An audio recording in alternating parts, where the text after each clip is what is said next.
Bismillahi walibni warwil kudus al-ilahul wahid, demi nama Bapa, Putra, dan Rohul Kudus, ketiganya yang esa.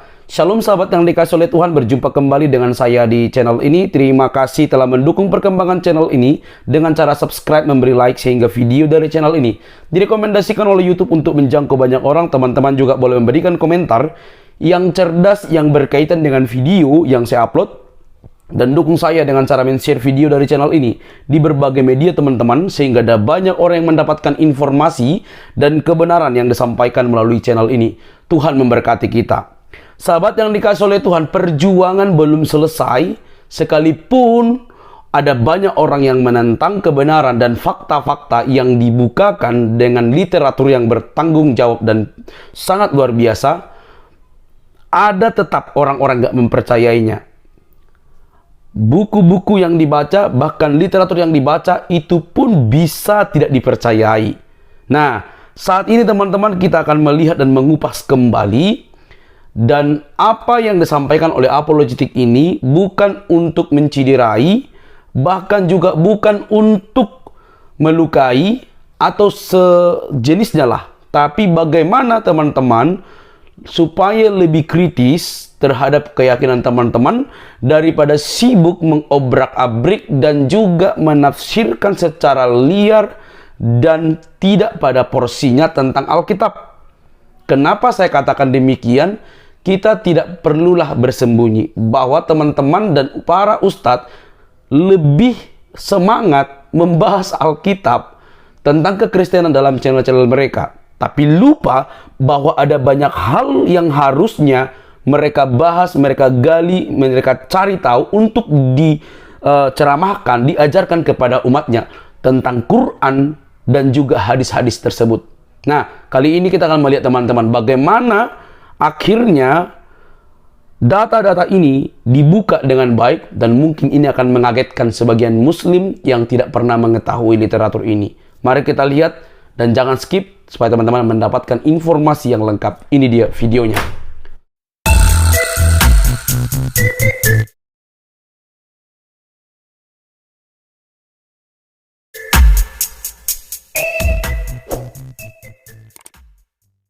Al-Fatihah. Jadi surah pertama kalau Anda buka Quran Al-Karim, Anda langsung melihat surah ini. Dan ini merupakan salah satu surat pendek yang paling penting karena mereka selalu mengucapkan surah Al-Fatihah ini berkali-kali dalam sehari di dalam sholatnya. Sekarang kita lihat dulu nih. Bismillahirrahmanirrahim. Siapakah yang mengucapkan kata-kata ini? Karena tidak ada kata kul di situ. Kalau Tuhan yang mengucapkan kata-kata ini, apakah tidak terasa sangat aneh? Tuhan berkata demi nama Allah. Nanti kita buktikan bahwa surah Al-Fatihah ini bukanlah firman-Nya Allah, tetapi merupakan doa dari seorang manusia.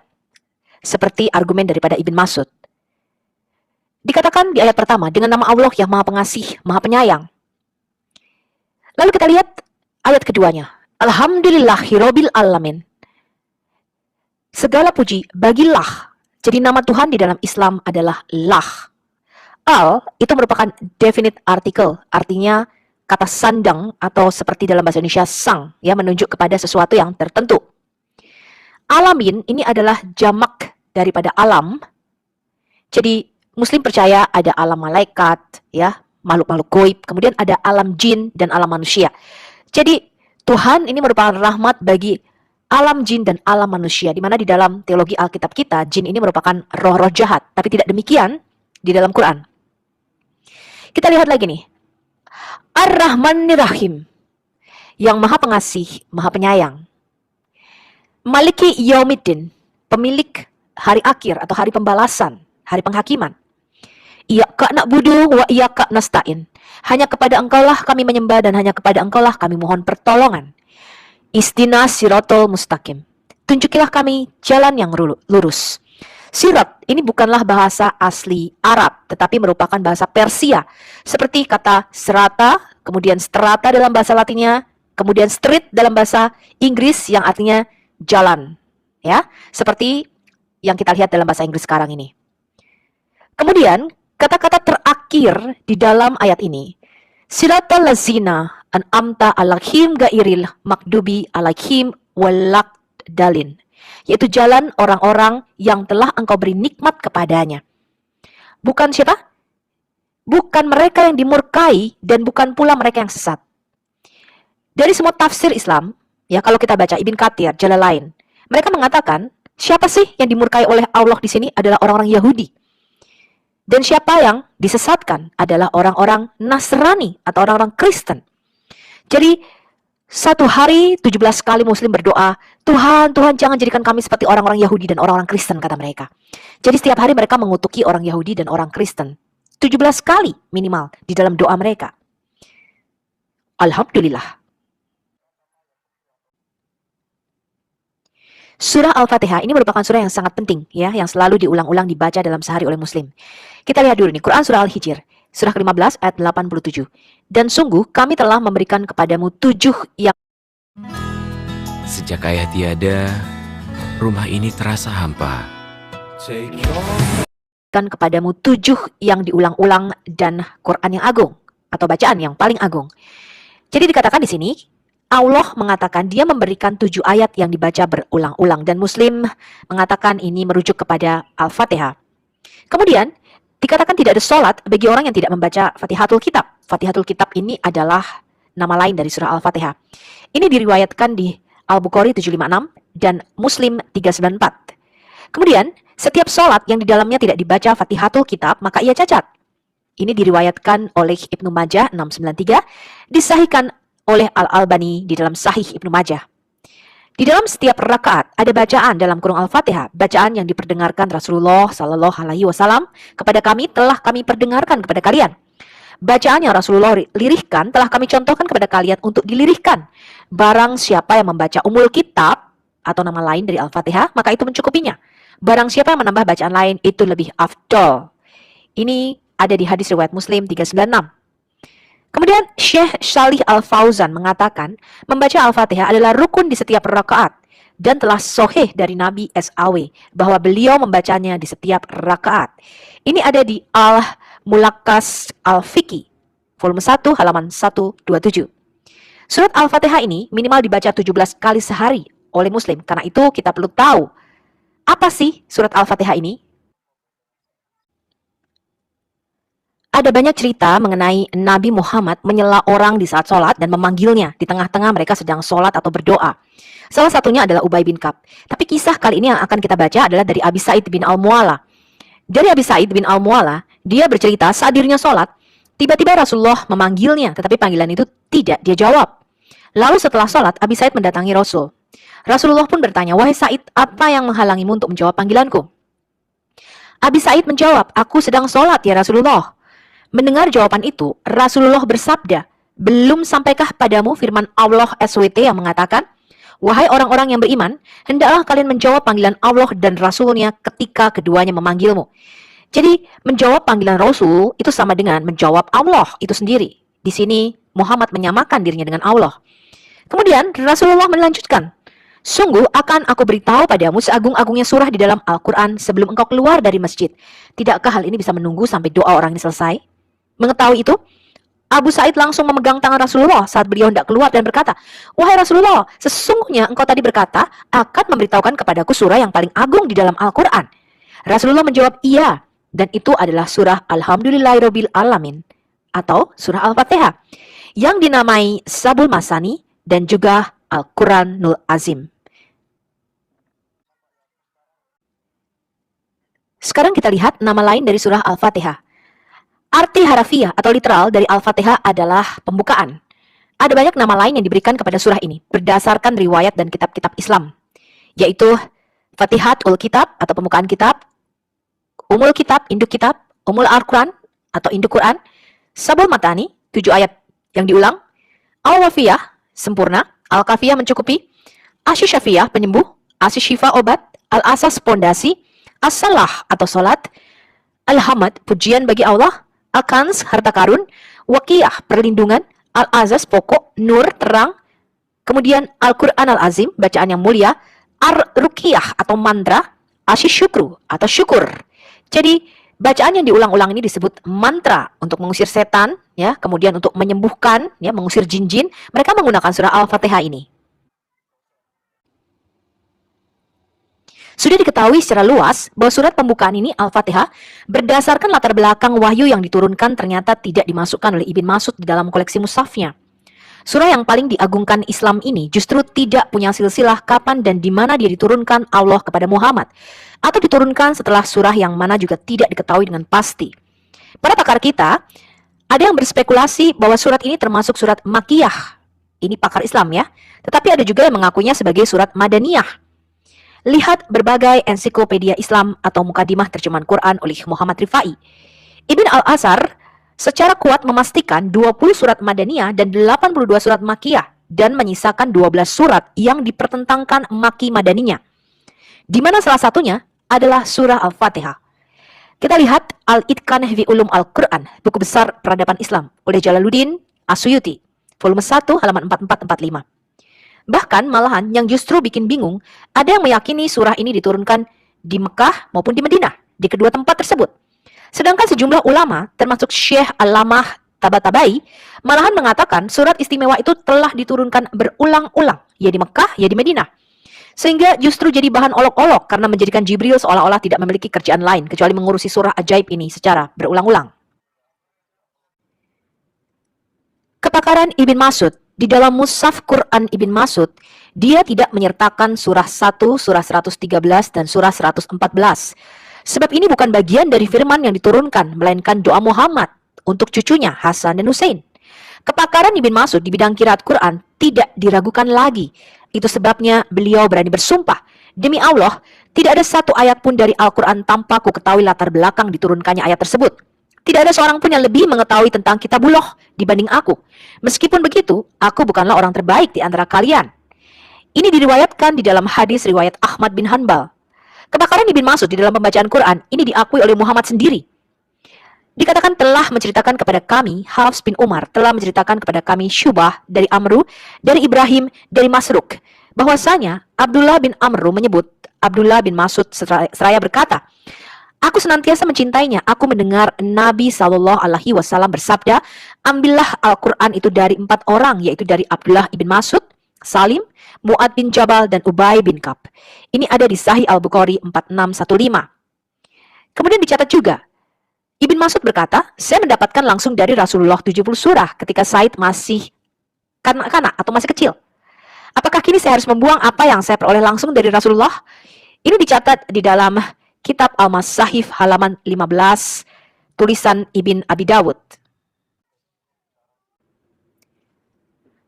Muslim awam akan kaget mendapati kenyataan ini, sebab bukankah surat yang bernama Al-Fatihah sudah menunjukkan bahwa ia harus ditempatkan sebagai surah pembukaan? Jadi iya, seharusnya ia merupakan surat awal Makkiyah menurut mereka. Ini justru sebuah kekeliruan menyusuli kekeliruan lainnya, karena penyangga ini lupa bertanya siapa gerangan yang memberi nama surah Al-Fatihah dan siapa yang menempatkan surat tersebut. Bila saja Allah yang memberi nama dan penempatannya lewat wahyunya, maka dia mempunyai legitimasi ilahi sebagai pembuka Al-Quran yang sesungguhnya dan bukan sempalan manusia. Tetapi dimanapun di dalam Quran, Muhammad tidak pernah memberikan judul bagi surah-surahnya, melainkan hanya disebut nama generiknya atau umumnya saja sebagai sebuah surah atau suatu surah. Contohnya di Quran surah 2 ayat 23, surah 9 ayat 86, surah 24 ayat 1, dan seterusnya. Surah-surah ini dalam sejarah awal Islam dirujuk dengan berbagai nama yang beragam. Sebagian namanya telah dibuang dan baru muncul pembakuan judul surat-surat ini yang membuktikan bahwa semua judul itu adalah pembuatan manusia. Adalah merupakan suatu hal yang pasti bahwa nama-nama yang diberikan kepada surah-surah itu bukanlah bagian dari Quran. Tidak jelas kapan munculnya nama-nama surat yang beragam itu. Tidak jelas kapan munculnya nama-nama surat yang beragam itu. Sekitar pertengahan abad ke-8 dapat dipastikan bahwa nama-nama surah yang beragam itu telah memasyarakat. Hal ini Anda bisa baca di Taufik A'amal, Rekonstruksi Sejarah Al-Quran, halaman 211-212. Contohnya, surah Muhammad itu tadinya bernama surah Al-Qatil atau surah peperangan. Adanya keraguan akan pewahyuan surah Al-Fatihah ini sungguh didukung oleh segudang fakta historis. Antara lain menyangkut hal-hal berikut ini. Yang pertama, surah Al-Fatihah ini tidak mempunyai pijakan asal-usul dan sebab musabab pewahyuannya. Atau walaupun ia yang sekalipun dianggap surah paling terhormat, namun muncul begitu saja tanpa silsilah. Yang kedua, tanpa kronologi yang jelas sehingga tidak diketahui kapan ia diturunkan dan di mana. Bahkan tidak ada indikasi ia diturunkan setelah ayat atau surah apa. Yang ketiga, tanpa legitimasi ilahi dalam tata letaknya sebagai umul kitab, Al-Kafiyah, Al-Asas, dan sebagai surah pertama sebab bukan Muhammad yang menetapkannya di sana. Pernahkah Nabi menetapkan letakkanlah surah Al-Fatihah sebagai surah pertama dari semua Quran yang terkumpul? Yang keempat, tanpa saksi mata dari saksi mata. Sebab siapakah yang sudah membacanya sebagai wahyu sebelum hijrah? Al-Fatihah hanya diketahui muncul ketika liturgi Islam dibakukan di dalam tradisi sholat setelah Mi'raj dan hijrah ke Madinah. Yang kelima, adalah sebuah konsekuensi fatal yang tidak ingin dilihat oleh orang muslim, bahwa konten wahyunya menunjuk secara lurus bahwa wahyu dipersekutukan dengan non-wahyu. Sekedar tambahan bahwa makna dan isi teks Al-Fatihah jelas bukan seruan doa dari Allah, tetapi sebaliknya adalah seruan doa manusia kepada Allah. Namun menurut kepercayaan Muslim, semua Quran adalah ucapan Allah sebagaimana seluruh kalimat Quran itu adalah seruan Allah. Jadi bagaimanakah memahami hal ini? Simaklah bahwa Allah tidak menyertakan kata kul atau katakan hai Muhammad ke dalam surah Al-Fatihah ini, khususnya ayat 5 dan 7 yang jelas-jelas memperlihatkan dia hanyalah sebentuk doa dari manusia, bukan kata-kata verbal dari mulut Allah. Bukankah penandaan kata kul ini sudah dibakukan secara khusus dan sudah diserukan oleh Allah sendiri sebanyak 332 kali kata kul ini ada di seluruh Quran? Maka mungkinkah surah Al-Fatihah akan dilalaikan dari satu kata kul bila mana Allah menginginkan kalimatnya itu diulang oleh Muhammad? Kata seruan itu mutlak diperlukan demi menjaga agar firman-Nya jangan sampai dipersekutukan ke dalam firman manusia. Kesalahpahaman antara Nabi dan sahabatnya tentang keberadaan ayat-ayat itu bisa saja terjadi dan tampaknya hal ini terluput dari catatan sejarah. Salah paham sejenis ini khususnya mudah terjadi untuk bentuk bacaan doa pendek dari Nabi yang lalu dianggap sebagai kalimat wahyu. Karena kebetulan bacaan itu bertema doa, diucapkan oleh Nabi secara sakral dan transenden dalam situasi doa. Dalam suasana demikian, kalimat-kalimat yang berkarakter seperti itu juga mungkin diaktualkan sebagai wahyu mistis, larger than life oleh Muhammad ataupun para sahabatnya. Entah sengaja atau tidak, ini sudah mereka terima bersama. Dan itu agaknya dipenuhi sebaik-baiknya kalau kita melihat surah 1, surah 113 dan 114 yang memang semuanya adalah wujud-wujud doa yang pekat, yang agak puitis, lengkap dengan nuansa pemujaan dan penyembahan. Oke, kalau kita lihat sekarang asbabun nuzul atau sebab-sebab ayat Al-Fatihah ini diturunkan, ini dicatat oleh Al-Wahidi. Anda bisa baca referensinya di altafsir.com. Asbabul nuzul oleh Al-Wahidi. Bagaimana surah Al-Fatihah ini diturunkan? Ada beberapa ketidaksepakatan ilmiah tentang surah ini, yaitu tentang di mana surah ini diwahyukan. Namun mayoritas berpendapat hal ini diturunkan di Mekah, salah satu dari surah Al-Quran pertama yang diturunkan. Kalau menurut urutan turunnya wahyu, maka ini adalah wahyu kelima yang diberikan kepada Muhammad. Kemudian dikatakan di situ, Abu Utsman Said ibn Muhammad ibn Ahmad al-Said memberitahu kami kakeknya Abu Amr al-Hir, Ibrahim ibn al-Harith, dan Ali ibn Sal ibn al-Mugiroh yang berkata, Yahya ibn Abu Bukair memberitahu kami Israel Abu Ishak Abu Masyarah atau Amir ibn Surahbi berkata, Rasulullah SAW, Allah berdoa baginya dan memberi dia berkat. Setiap kali dia keluar buang hajat, biasa mendengar seseorang memanggilnya, "Oh Muhammad." Dan setiap kali dia mendengar ini, dia selalu melarikan diri. Jadi ketakutan, ya, karena ada suara nih yang didengar oleh Muhammad ketika dia keluar buang hajat. Waraqah bin Naufal menasihati Nabi untuk tetap di tempatnya ketika suara itu memanggilnya, sehingga dia mendengar apa yang harus dia katakan kepadanya. Maka ketika dia keluar buang hajat, dia mendengar seruan, "Oh Muhammad." Kemudian Muhammad berkata, "Ini aku, siap melayani Anda." Suara itu berkata, "Katakan, aku bersaksi bahwa tidak ada Tuhan selain Allah, dan aku bersaksi bahwa Muhammad adalah utusan Allah." Kemudian dia berkata, "Katakan dalam kurung Alhamdulillah Tuhan semesta alam yang pemurah, maha penyayang, pemilik hari penghakiman," dan seterusnya. Jadi kemudian Allah membacakan surah Al-Fatihah ini, dan dia membaca sampai akhir pembukaan kitab. Ini juga pendapat Ali bin Abi Thalib. Abi Ishaq Ahmad ibn Muhammad, komentator Al-Quran, memberitahu kami Al-Hasyan ibn Jafar, komentator yang berkata, Abu Hasan ibn Muhammad ibn Mahmud Al-Marzawi, Abdul Allah ibn Mahmud Al-Sadi, Abu Yahya Al-Kasri Marwan ibn Muawiyah, Al-Ala ibn Al-Musyayab, Al-Fudail ibn Amar, Ali bin Abi Thalib yang berkata, pembukaan kitab telah diturunkan di Mekah dari harta di bawah arsy-Nya Allah, katanya. Dan melalui rantai transmisi yang sama, Al-Sadi yang berkata, Amir ibn Sali memberitahu kami ayahnya Al-Kalbi Abu Sali ibn Abbas yang berkata, Nabi SAW berdiri sekali di Mekah dan berkata, dengan nama Allah yang maha pemurah lagi maha penyayang, puji bagi Allah Tuhan semesta alam. Orang-orang Quraisy berkata, semoga Allah memukul mulutmu atau semacamnya. Hal ini diceritakan oleh Al-Hasan dan Qatadah. Namun menurut Mujahid, pembukaan kitab itu terungkap di Madinah. Tentang pendapat ini, Al-Husain ibn Al-Fadi berkata, setiap ulama memiliki kesalahan dan ini adalah salah satu kesalahan dari Mujahid. Karena dia adalah satu-satunya ulama yang memegang pendapat ini, sementara semua ulama lainnya tidak setuju dengannya. Kalau kita mendengar cerita tadi bagaimana surah Al-Fatihah ini diturunkan, Muhammad menerimanya saat buang hajat, dia mendengar surah, oh Muhammad. Ini kalau kita lihat di Alkitab seperti ceritanya Samuel kecil ya, ketika dia mendengar suara Tuhan memanggilnya, Samuel, Samuel. Tetapi ketika Samuel mendengar ini, dia tidak sedang buang hajat, melainkan dia sedang tidur di dalam bait sucinya Tuhan. Nah mungkin inilah yang menyebabkan mengapa Muhammad mengatakan kepada kaum muslimin, kalau kamu buang hajat, kamu harus berdoa supaya dijauhkan dari setan-setan. Karena dia ketakutan, ada jin-jin ya ketika dia buang hajat. Kita lihat dulu nih, doa saat buang hajat. Di antara adab-adab yang dituntunkan oleh syariat Islam kepada kaum muslimin adalah membaca zikir-zikir tertentu ketika memasuki WC dan keluar darinya. Bahkan harus dengan kaki kiri ketika mereka masuk ke WC. Dan mereka tidak boleh ya memegang alat kelaminnya, mencucinya dengan tangan kanannya. Ya, adab ini sangat sesuai dengan kondisi dan tempat. Rasulullah SAW telah mengajarkan kepada kita doa ketika buang hajat atau masuk ke WC. Ya, doanya seperti ini teman-teman. Bismillah, Allahumma inni a'udzubika minal khubsi wa kabaits. Artinya dengan menyebut nama Allah, ya Allah sesungguhnya aku berlindung kepadamu dari segala gangguan setan laki-laki maupun perempuan.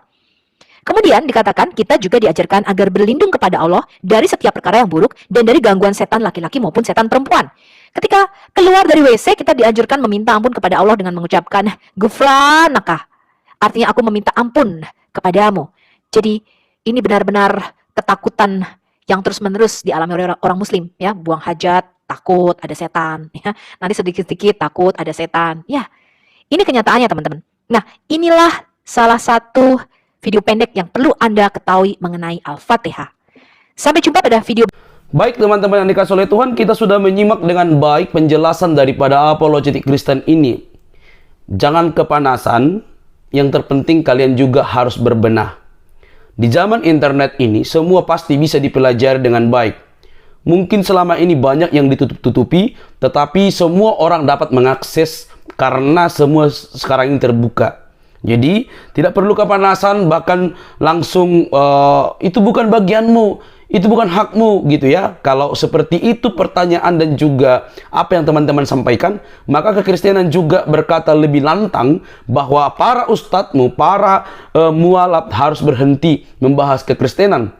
Sampai detik ini, para mualaf, para ustadz yang membahas Alkitab belum move on sama sekali, bahwa mereka masih terus saja mencari kesalahan Alkitab, mencari nubuatan tentang Nabi. Ternyata itu tidak mungkin ditemukan teman-teman. Tetapi itu yang terjadi. Mereka sibuk mengurusi tentang keimanan kekristenan Alkitab, di saat yang sama mereka tidak menguasai, bahkan tidak mencari tahu soal apa yang ditulis ke dalam Quran, baik dalam hadis-hadisnya tentang seluruh seluk-beluk tentang Islam. Jadi apa yang disampaikan oleh apologetik Kristen ini merupakan bagian untuk mencerdaskan banyak orang, untuk membuka ruang kepada teman-teman muslim supaya lebih lagi memperhatikan dan mengkritisi dan juga mencari tahu tentang imanmu, supaya Anda berhenti membahas Alkitab. Iya, dibahas, tapi selalu yang jelek, selalu yang menafsirkan sembarangan. Kalau benar sih nggak apa-apa, tapi sampai sekarang tidak ada yang benar. Seluruh ngaur, comot-comot, pakai cocokologi. Siapa coba dari polemikus muslim yang dapat bertanggung jawab dalam hal mengartikan Alkitab? Semua lompat-lompat. Mereka menafsirkan Alkitab seperti menafsirkan Quran. Kan tidak cocok gitu. Alkitab itu berurutan, runut, dan dia berdasarkan sejarah. Maka harus mengartikannya nggak lompat sana, lompat sini kayak belalang seperti itu ya. Tapi itulah yang ditampilkan oleh para mualaf dan ustadz-ustadz yang berlatar belakang Kristen. Mereka masih sangat doyan karena mereka mendapatkan cuan daripada Alkitab itu sendiri. Karena kalau mereka bahas ini, mereka merasa bahwa mereka itu adalah tuan guru. Tapi tuan guru di saat yang sama, semua rata-rata nyungsep karena mengartikan Alkitab sembarangan. Saya tidak tahu ya, kenapa kok mereka ini langsung menjadi bodoh ketika sudah mualaf. Kenapa saya berani mengatakan demikian? Karena ketika mereka jadi mualaf, langsung mencomot-comot, langsung memaksakan segala sesuatu yang tak ada pada Alkitab, diada-adakan, gitu ya. Misalnya, pendeta yang cemumet, katanya MTH, tapi kok iya, katanya orang muslim setiap hari dibaptis 5 kali karena berwudu. Apa hubungan berwudu dengan baptisan? Itu berbeda. Nah, teman-teman yang dikasih oleh Tuhan, ini contoh kecil yang saya tunjukkan bahwa ketika mereka menjadi mualaf, kok rata-rata akhirnya mencomot dan menunjukkan kebodohan gitu loh. Dan saya tidak salah mengutarakan ini supaya teman-teman muslim menjadi kritis. Apapun yang disampaikan oleh mereka tentang Alkitab itu jauh dari fakta yang sebenarnya. Kami hanya meluruskan mualaf itu urusannya. Yang penting ketika dia mualaf, jangan ngurusin Kristen, jangan ngurusin Alkitab itu. Itu harus penting kamu ingat.